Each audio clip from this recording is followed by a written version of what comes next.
Madam సబ్జెక్టే కాకుండా అన్ని subjects చూస్తారు.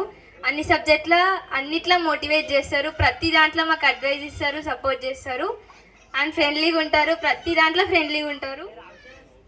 ఇక సోషల్ సార్ క్లాస్లో పొద్దుగాలనే ఇక సోషల్ అంటే మాకు ఇక ఎంత పొద్దుగాలు లేచినా మమ్మ అంటే యాక్టివ్గా ఉంటారు, పొద్దున లేస్తా అని అంటారు. కానీ సోషల్ క్లాస్ రాగానే నిద్ర వస్తుంది, అదేందో ఏమో అర్థమే కాదు.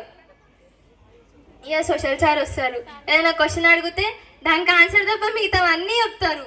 అక్కడిక్కడ మేమే రాంగ్ అని ప్రూవ్ చేస్తారు, కానీ గెలుస్తారు సార్ ఎక్కడ పోయి. మేము మాత్రం ఖచ్చితంగా ఓడిపోతాం.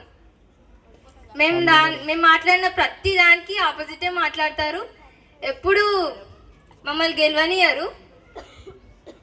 ఇంకేంటంటే ప్రైమరీ టీచర్స్ మీ అందరి వల్లనే ఇప్పుడు ఈ స్టేజ్ పైన ఇంత ధైర్యంగా మాట్లాడగలుగుతున్నా. మీ అందరికీ థ్యాంక్ యూ మేడం.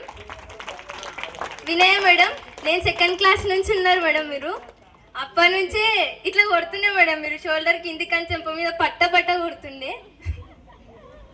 మేబీ ఆ ట్రెండ్ ఇప్పటికుందేమో. ఇంకా శోభా మేడం అయితే ఈ చెంప ఆ చెంప చేతి రివర్స్ పెట్టి కొడతారు మేడం మీరు.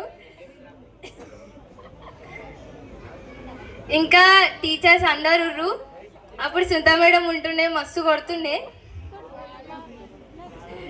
ఇంకా ప్రైవేట్ టీచర్స్ అందరూ